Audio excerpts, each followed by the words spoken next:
3、2、1，信仰101。Noel，我想問下點解神咧會容許呢啲嘅天災發生呢？其實聖經咧係俾咗一啲方向我哋去思想嘅。咁咧就去翻呢個創世紀啦。咁神創造呢個世界時候咧係甚好嘅。但係咧去到羅馬書咧就講到，因為人類就犯錯犯罪。咁罪咧就進入咗呢個世界，罪就影響埋呢個自然界啦。咁所以咧，我哋係會喺一個受罪影響嘅世界。天災咧本身唔係神嘅心意嚟嘅，但係咧神係冇撇棄我哋啦，透過耶穌嘅救贖啦，去俾到盼望我哋嘅。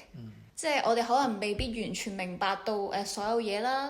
譬如我哋個人方面，我哋可能會有好多病痛啊、壓力啊、挫折等等。咁天災就影響就更加廣啦。但係咧，神係會喺苦難裡面工作嘅。佢係會俾盼望同埋改變我哋啦，去令到我哋更加依靠佢咁樣。咁所以災難係痛苦嘅，但係咧神嘅愛同埋恩典咧係永遠喺我哋嘅身邊，俾力量我哋去面對咁樣啦。